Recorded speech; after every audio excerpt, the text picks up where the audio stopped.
Quero compartilhar com vocês uma porção da Palavra de Deus, baseada no texto que nós temos aí no Salmo 92. Se você quiser abrir o Salmo 92, eu gostaria de ler todo o Salmo, que não é muito comprido, né?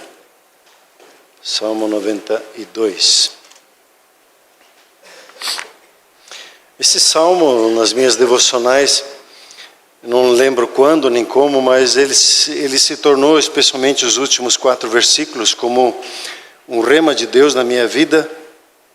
E sempre gostei de ler e reler e meditar nesse Salmo, o Salmo 92, que diz assim: bom é render graças ao Senhor e cantar louvores ao teu nome, ó Altíssimo, anunciar de manhã a tua misericórdia e durante as noites a tua fidelidade, com instrumentos de 10 cordas, com saltério, com a solenidade da harpa, pois me alegraste, Senhor, com os teus feitos, exultarei nas obras das tuas mãos.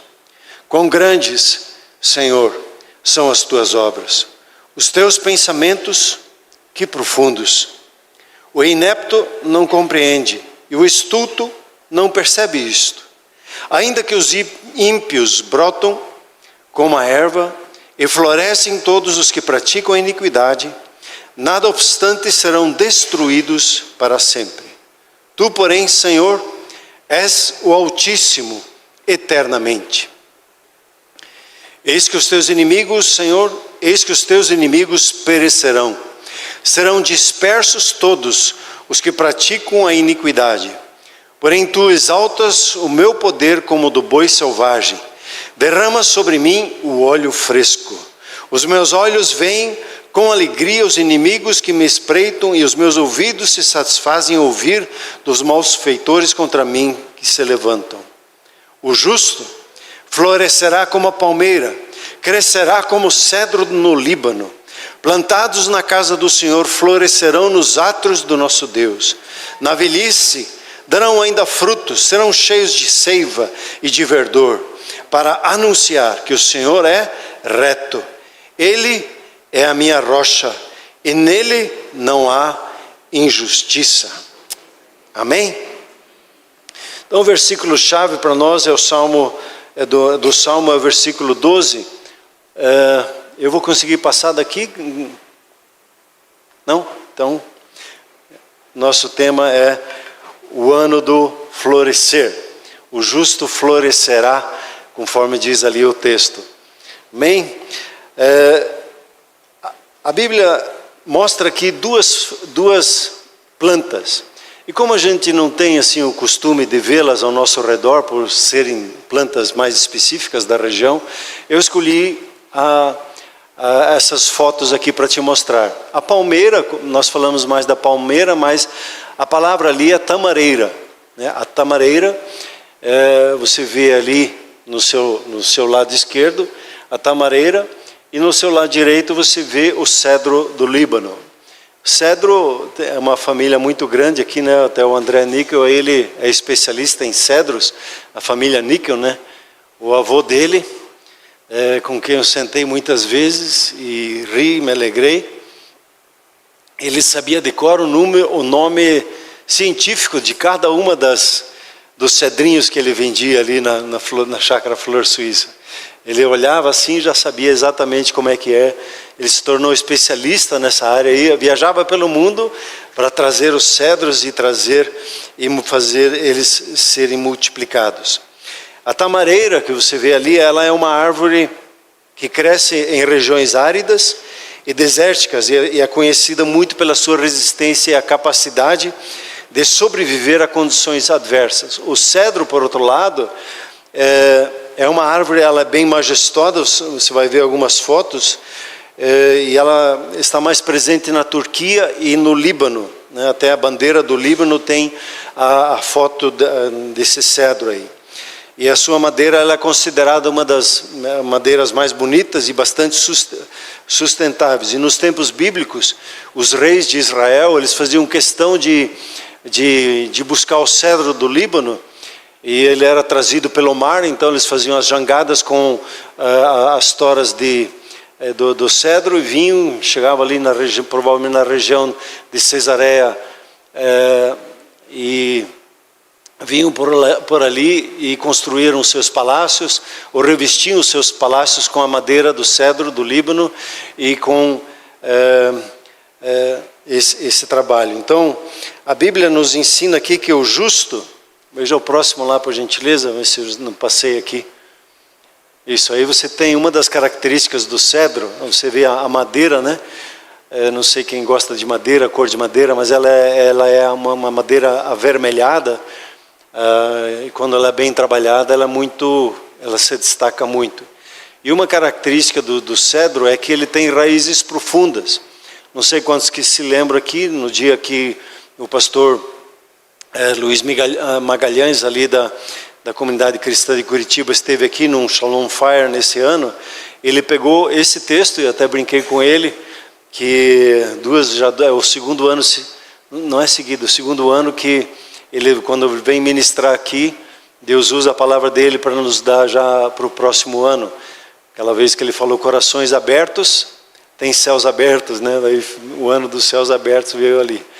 E agora, ele falou sobre o cedro do Líbano. Ele disse que quando ele cresce só um pouquinho assim, depois de 4 anos, ele tem uma pequena estatura, mas a sua raiz já tem 4,5 metros de profundidade. Então o cedro, quando ele é plantado, ele primeiro cresce para baixo. E você é comparado a esse cedro, você se enraiza muito bem dentro da palavra de Deus, para daí depois poder suportar as adversidades e o tempo que se apresentam ao nosso redor. O próximo, por gentileza. A tamareira, então, ela é comparada na Bíblia com algumas palavras-chave, e ela é lembrada por isso.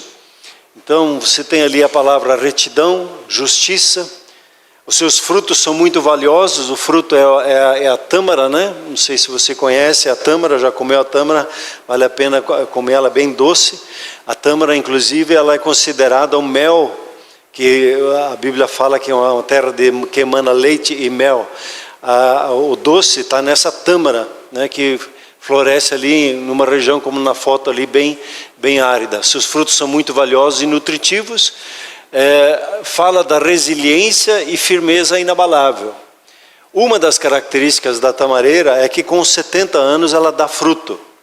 Hoje a Israel já desenvolveu uma capacidade lá de em 5 anos já fazer ele frutificar. E há um tempo atrás, não sei quantos anos, ou nos últimos anos, encontrou-se uma tamareira que eles consideram mais de 500 anos. E eles plantaram essa tamareira e ela deu a semente, ela vingou. Então a tamareira, ela é muito resistente, muito resiliente, dá muito fruto e muito fruto abençoado. Tem um dito que diz assim, que quem planta uma tamareira não vai colher o seu fruto. Porque com 0 anos você não planta, né? Você vai plantar talvez mais lá para 3, 4 anos. Só começa com 70 anos. Mas você é diferente, né? Você chega aos 120, saudável, vigoroso.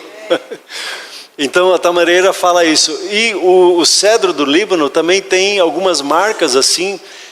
O cedro sempre é comparado com nobreza, é comparado com beleza, também com resistência, né? Porque cresce, como você vê ali, em montanhas muito pedregosas, né? Ela tem uma longevidade, a sua estabilidade e a nobreza que está ligado junto com a presença de Deus. Então o cedro do Líbano traz essas características junto consigo quando nós falamos sobre o cedro do Líbano. Muito bem, o próximo. O justo florescerá. Então, quem é justo?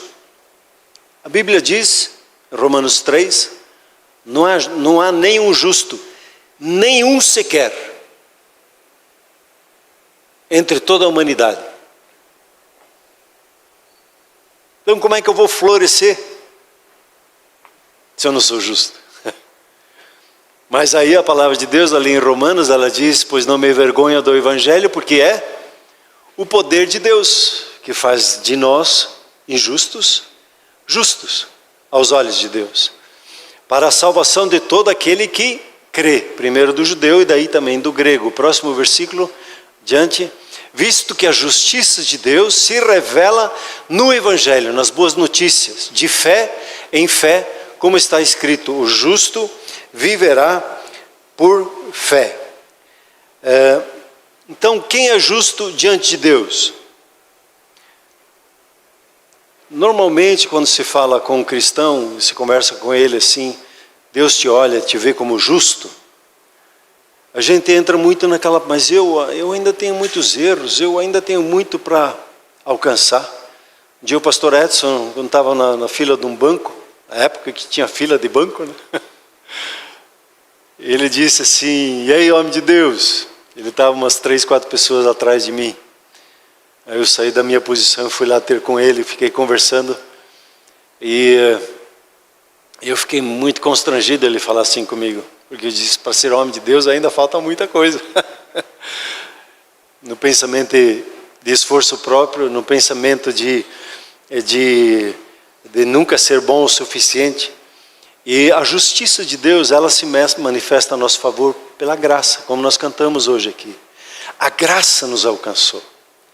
E é uma graça que nós recebemos, espera um pouquinho lá. Eu vou te avisando, senão você me faz eu correr aqui com a minha mensagem. A justiça de Deus, ela se revela para nós gratuitamente. E é pela fé que se recebe o perdão de Deus. Não é por merecimento. Não é pelo meu esforço próprio, não é pelas minhas obras. É presente de Deus. E um presente, quando ele é dado, você, quando tem o seu aniversário, você não paga pelos presentes que as pessoas trazem. Você simplesmente diz muito obrigado e você recebe aquele presente e usufrui dele. Você toma ele para si. A salvação é assim, ela é gratuita. E a partir do momento em que você declara, Jesus é o Senhor da minha vida, Deus declara como resposta que você é justo aos olhos dele. Você pode dizer assim comigo, Jesus é o Senhor da minha vida. Deus responde, então eu te justifico na minha presença. Você tem o meu perdão e você tem o meu favor. E a partir de agora, todas as minhas bênçãos, a minha vida, vida eterna, agora é derramada na sua vida. E agora, todas as bênçãos que eu tenho na minha vida, eu compartilho agora com você. Eu entrego agora a minha riqueza nas suas mãos. E nós, a partir de hoje, somos um. Dá para entender com a mente isso ou não? Não. Por isso que a gente precisa da fé. A fé que simplesmente diz amém, eu recebo isso na minha vida. Eu não entendo, eu não compreendo, mas eu recebo. E aí o próximo slide ali, ele fala que o que é a fé? A fé, ela se revela e gera convicção, ela gera certeza no seu coração. Quando você recebe, eu sou perdoado, no seu coração se estabelece uma segurança. E a partir de então, você se posiciona e você age. A fé, ela nunca é passiva. A fé, muitas vezes, ela é confundida com a declaração de fé, o credo. Qual é a tua fé? No que você acredita? E daí as pessoas falam, eu creio em Deus Pai, Deus Filho, Espírito Santo, Tem o seu lugar, mas a fé, ela sempre está ligada a uma ação. Se eu creio, eu já ajo, eu atuo em cima daquilo, né? Então, a fé, ela se revela e gera uma convicção, uma certeza. Se eu sou filho amado, sou perdoado, então automaticamente agora eu me posiciono como, e eu digo isso, porque a primeira obra da fé é o falar, Romanos 10. A fé, ela diz, a fé, ela fala. E quando você diz assim, pela fé, eu digo, eu sou justo.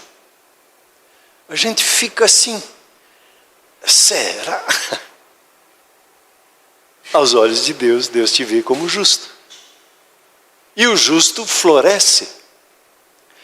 Então, primeiro ponto que você precisa consolidar no seu coração nesse ano, é entender a justiça de Deus na sua vida. Porque ela se revela de fé em fé. Ela é processual, é um passo de cada vez. E você começa a agir conforme a palavra que você recebe. Como é que a fé vem? A fé, ela vem pelo ouvir. A fé, ela vem conforme o que você dá ouvidos. Então, quando você ouve e você aceita aquilo que você está ouvindo, aquilo gera uma fé no seu coração. Essa fé, veja o próximo para mim, essa fé pode ser uma palavra negativa, ela vai gerar o oposto da fé, que é o medo. E o medo sempre é limitador. Sempre tem impeditivos. Eu não consigo, eu não sei, eu não posso. Quando eu estou acostumado a dar desculpas, você fez, é incredulidade isso. É o costume de ser incrédulo. Porque a fé, ela não me impede. Tudo é possível ao que crer. E nesse ano você vai florescer na fé. Porque você vai entrar, essa palavra vai entrar no seu coração. Tudo é possível ao que crê. Tudo? Tudo mesmo? Tudo é possível ao que crê. Não há impossíveis para aquele que crê. Uau! Será? É verdade isso ou não? Por que é verdade? Porque Deus falou. Se Deus falou, está falado, né? O que nem outro disse, se Deus disse, está dizido.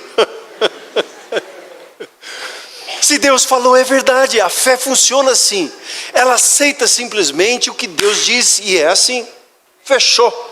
E Deus falou, eu agi. Eu não paro ficando lá, será que é, não é? Eu já começo a dar um passo. A fé tem essa característica. Ela recebe, faz eu falar, e eu já dou um passo naquela direção, menor que seja. O medo faz o quê? Eu duvido e eu dou um passo para trás, eu fico passivo. A fé é ativa e o medo me faz passivo. Eu não avanço naquilo que eu tenho medo.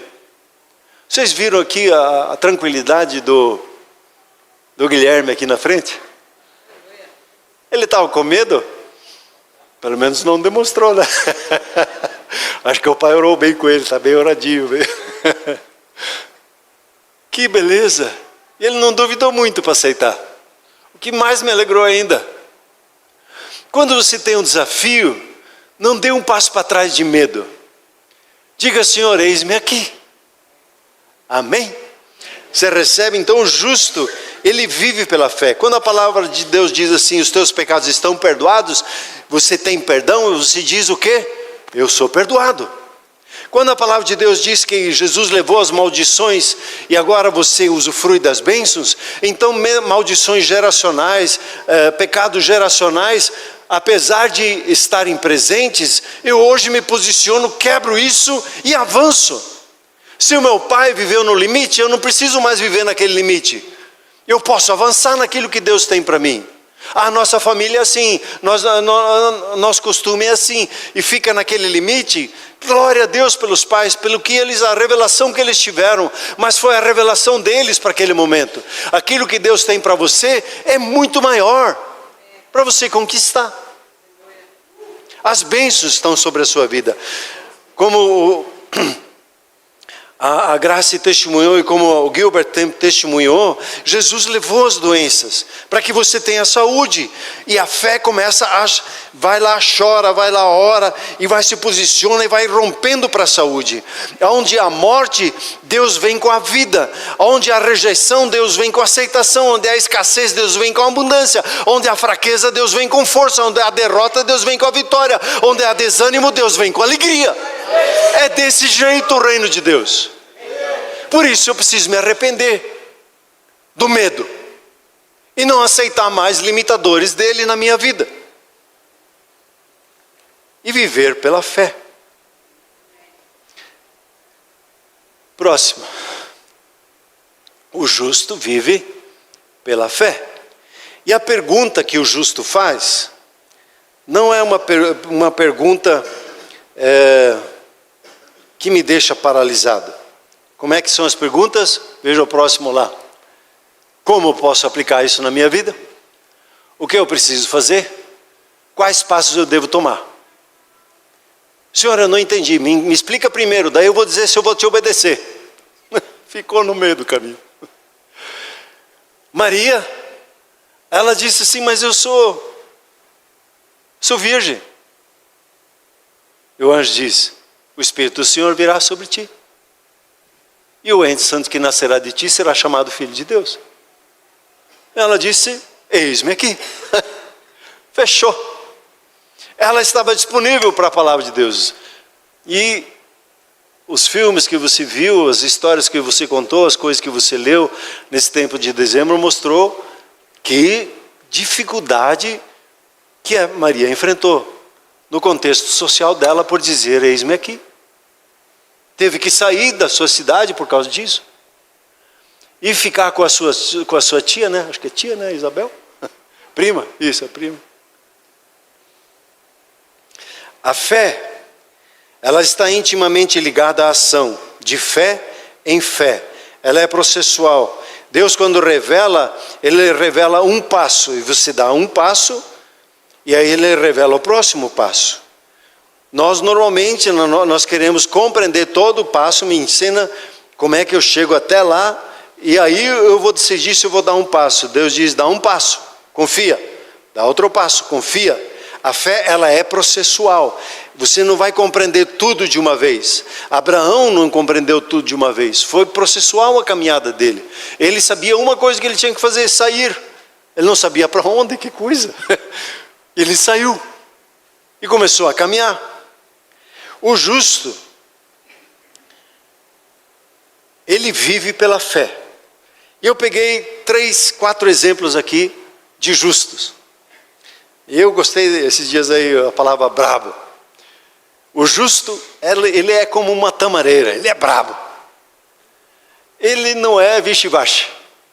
Ele não é de se deixar intimidar. Veja a história de Caleb. Veja o próximo. Caleb. Ah, eu gosto de Caleb. Quem que era Caleb? Caleb estava entre os 12 espias que estavam lá em Cades Barneia, números 12, 13, 14 por ali. E eles foram enviados para espiar a terra. Lá foi Caleb, viu tudo, viu os gigantes, e voltaram, deram um relatório para Moisés. E deram um relatório, e terminou o relatório, Caleb já estava decidido. Ele disse assim, ele fez calar o povo perante Moisés e disse, Eia, subamos e possuamos a terra, porque certamente prevaleceremos contra ela. Caleb era brabo, sim, ele era decidido. Vamos lá, gente, vamos conquistar. E a turma, que é isso, Caleb, você está louco? Lá tem um gigante. Aos nossos olhos nós éramos que nem gafanhotinho. Quem somos nós?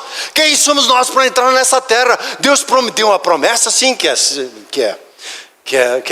emana leite e mel, mas é muito difícil. Nós não vamos conseguir, tem gente muito grande. O desafio é demais. E aí deu um tumulto. E aí aparece outro brabo. Aí veio Josué. O que Josué disse depois que o povo estava tudo contra, já querendo pegar em pedra para pegar no Caleb? Josué, ele lembrou, disse, se o Senhor se agradar de nós, então nos fará entrar nessa terra, e nolo dará. Terra que emana leite e mel. Se Deus prometeu, Ele vai cumprir. Aí ele diz, tão somente não sejais rebeldes contra o Senhor, e não temais o povo dessa terra. Aí essa parte que eu gosto. Porquanto como pão, eu até leio ali, pão quente, os podemos devorar. Você pega aquele teu pãozinho que você pega na panificadora, que você gosta assim, que ele faz crack, crack. Josué disse assim, nós vamos comer eles assim, retirou-se deles o seu amparo, o Senhor é conosco, não os temais. Josué era bravo, andava com Moisés. Ele talvez um pouquinho, Caleb era mais impulsivo assim, vamos lá, Josué já foi um pouquinho mais, a palavra Deus deu assim, mas tenho certeza que Deus é conosco e nós vamos vencer isso aqui, porque a palavra dele assim o disse. Amém ou não? A palavra de Deus diz, o justo florescerá. Então você pode dizer assim, eu florescerei. Como a tamareira. E se precisar, nós vamos ficar bravos. Vamos ser bravos, vamos conquistar o que tem que conquistar, amém ou não? Aí, espera só, Caleb ainda não terminou. Próximo. Caleb com 85 anos. Andou 40 anos no deserto. E ele ficou naquela palavra no seu coração. Eu vou conquistar minha terra. Eu vou conquistar minha terra.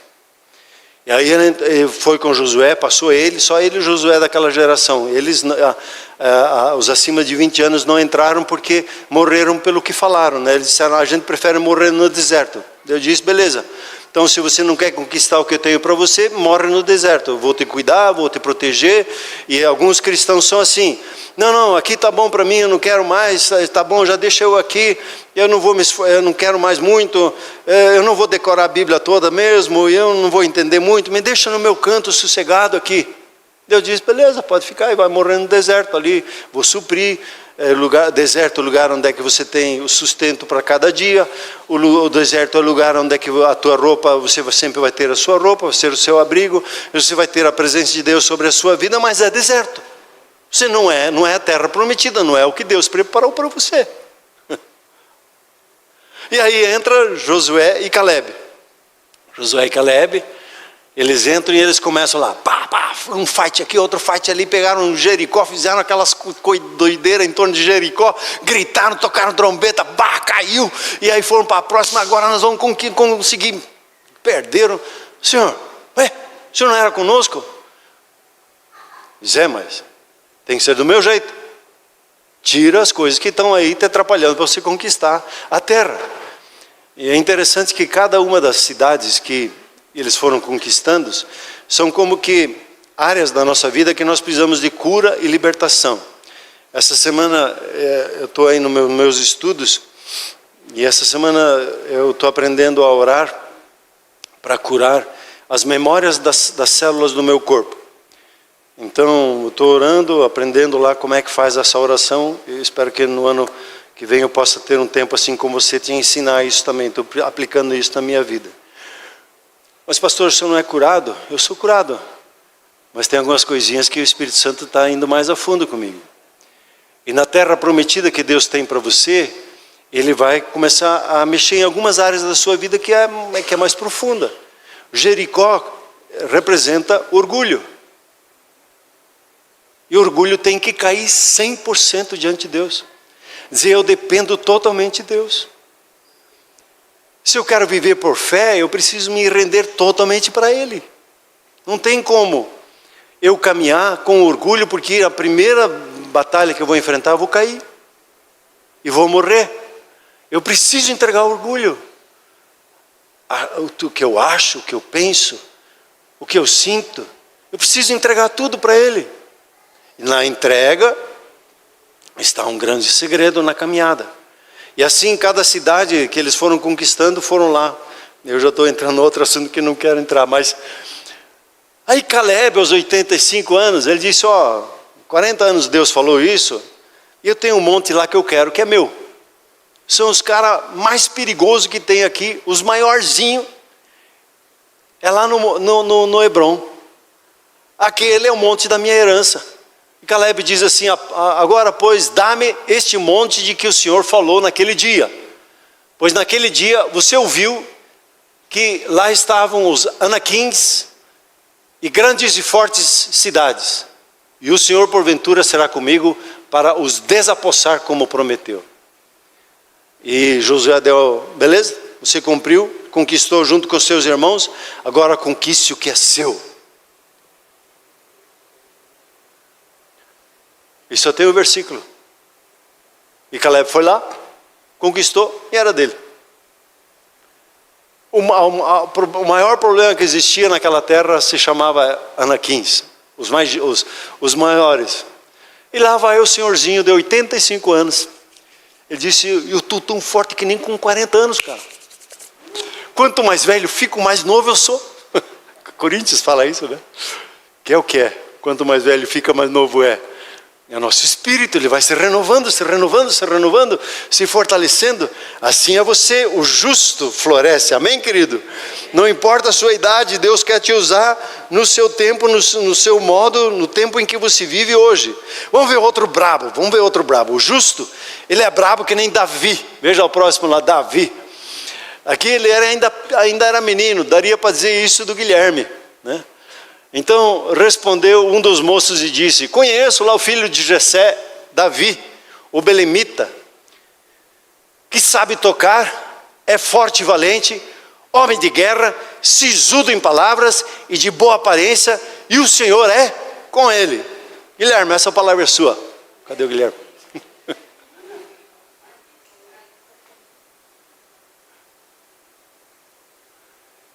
O que fez Saul acreditar em Davi?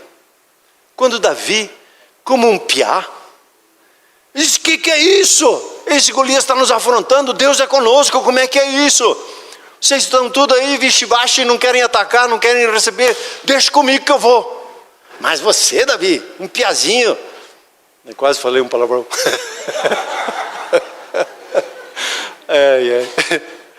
Você, Davi, quem é você? A veste é minha armadura, eu não consigo lutar com isso. Deus me deu uma outra arma.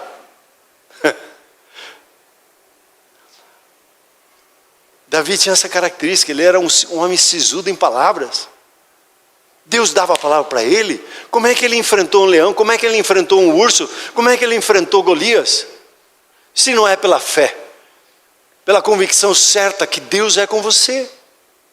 Essa convicção precisa consolidar o nosso coração todos os dias. E o mais brabo de todos os brabos, quem é? Veja aí Isaías 6:8. Isaías está lá no céu, ele foi arrebatado para o céu. Isaías estava nos dias bem deprimido assim. O rei tinha morrido e o rei era um rei que ele se agradava. E aí ele teve uma visitação, foi arrebatado para o céu. E ele viu tudo aquilo lá, Isaías, e ele disse, está louco, eu sou injusto. E eu habito no meio, eu tenho lábios impuros, eu habito no meio de um povo de lábios impuros. E a graça de Deus, o anjo pegou lá com uma tenaz, um carvão, né, como é que se diz, uma brasa do altar. E justificou ele para ele poder estar diante da presença de Deus. E aí ele escuta uma conversa do trono. E o trono diz, o pai diz assim, havia a voz do Senhor que dizia, a quem enviarei? E quem há de ir por nós? E o bravo dos bravos, que mostrou como é ter fé, Jesus diz, eis-me aqui. Ele sabia que essa sua resposta faria com que ele teria que abrir mão de toda a sua forma de Deus, se humilhar para ser um ser humano e viver na limitação de um ser humano, como ser humano vir a esse mundo e não ser aclamado como o rei dos reis, mas rejeitado pelos seus, e serviu as pessoas, e aqueles que ele curou, aquele que ele libertou, depois gritaram para ele, crucifica-o, crucifica-o. E ele diz, o texto lá em Hebreus, que eu me lembrei hoje, que Deus me lembrou hoje no devocional, Jesus ele não olhou para as circunstâncias, ele não olhou para os problemas, ele não olhou para a dificuldade. Jesus olhou para a vontade de Deus. A única coisa que importou para ele, por isso que ele veio para esse mundo. O amor, ele veio por amor, à vontade do Pai. E a vontade do Pai era amar pessoas, ele amava as pessoas. Jesus veio para esse mundo só para cumprir a vontade de Deus, que era a sua e a minha salvação. E ele não olhou a vergonha que ele ia passar, a ignomínia, como é dito lá em Hebreus 12. Ele não olhou a dificuldade, a dor, e mesmo sabendo que por um instante ele seria separado, seria retirado da comunhão com o Pai, que o matou na cruz, na verdade. Não foram as chibatadas, nem o sangue derramado, nem a coroa de espinhos, mas ter sido rompido a sua comunhão com o seu Pai Celeste. E aí quando ele se apresenta diante do trono de Deus, Deus o declara justo, e ele declara o diabo injusto, que matava as pessoas até então por direito, porque o salário do pecado é a morte, matava todos porque ele tinha esse direito. O salário do pecado é a morte. E ele matou um justo. E quando ele tocou na vida do justo, ele perdeu a chave das portas, da porta do inferno, perdeu a chave da morte, ele perdeu o título de ser o príncipe desse mundo, ele perdeu tudo que ele, de alguma forma, possa querer chamar como sendo seu. Ele perdeu tudo. E a Jesus foi dada toda a autoridade no céu, na terra e debaixo da terra. Jesus foi o mais brabo de todos, porque ele trouxe salvação para mim e para você. A fé na vontade do seu Pai, sabendo que ela era boa, agradável e perfeita, fez com que ele executasse tudo que era necessário. E quando era para curar alguém, ele tinha dúvida se era para curar ou não, ele só perguntava: Senhor, como é que vai ser essa cura hoje? E ele estranhou na terra dele: ué, as pessoas não são curadas aqui por quê? Não recebem com fé a tua palavra. E a fé, ela é o mecanismo que Deus usa para manifestar a vontade dele. Concluindo, meus queridos, apesar de desejarmos o bem, e a gente diz, provavelmente você vai receber um monte de mensagens hoje, e a gente vai mandar um para o outro: um abençoado 2024, sucesso, saúde, prosperidade, tudo de bom para você. A gente deseja essas coisas e está tudo certo, é bom fazer isso. Mas o próximo ano vai trazer seus desafios. O próximo ano vai trazer seus boletos. O próximo ano vai trazer também as suas dificuldades. E a gente não pode dizer que eles não vão estar aí simplesmente desejando o bem. O que nos importa nesse próximo ano, e aí o que é o desafio que eu quero colocar, pode colocar o próximo. O que nos importa nesse novo ano é ouvir a voz do nosso Pai Celeste. Pois a voz dele gera fé no nosso coração. A voz dele gera fé no nosso coração e nós agimos, porque nós somos brabos. Se você se ofende com a palavra bravo, então use uma outra palavra. Eu sei lá, esses dias estou meio com essa palavra na cabeça. Nós vamos avançar ao próximo. Nós avançamos de fé em fé como uma tamareira. Florescemos em meio a situações adversas. Nós trazemos o nosso fruto no tempo certo e trazemos ele em abundância, porque para isso que nós fomos escolhidos, para dar fruto e dar muito fruto. E esse ano vai ser um ano de dar muito fruto na nossa casa, nossa família, nosso trabalho, aonde nós nos movemos. Nós somos como tamareiras que produzem e são resilientes e avançam e superam toda e qualquer dificuldade que possa vir e enfrentar. E com isso nós manifestamos o reino de Deus que nós buscamos, a sua justiça. Nós trazemos à luz tudo que nós buscamos. Esse ano nós vamos manifestar. O próximo, nós avançamos de fé em fé como o cedro do Líbano. Caminhamos com força, com a força e a estabilidade que ele tem. Crescemos de forma constante e resiliente. Somos um povo que manifesta a presença de Deus e a fazemos com nobreza. Todas as nossas reuniões são marcadas com a presença de Deus, com a manifestação dela. Talvez você já esteja acostumado, talvez você não valorize o suficiente na sua devocional a presença de Deus ali com você, porque você já se acostumou, mas não se acostume mais. Peça para Deus um novo sinal, uma nova experiência em Deus. Cresça nas experiências, floresça nas experiências em Deus. As experiências vão te trazendo transformação. A fé sempre vai trazer uma nova experiência. A fé nunca é parada, nunca é estática. A fé sempre te leva para uma próxima experiência. E você só entra na próxima experiência quando você age com fé. naquilo que Deus está dizendo para você. Lembrando aqui um testemunho de um irmão, Deus diz para ele: você vai prosperar tremendamente. Beleza, Deus.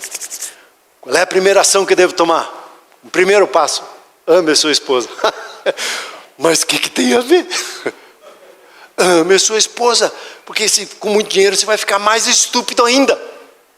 O dinheiro só vai trazer a luz que tem lá dentro. Preciso curar você por dentro primeiro.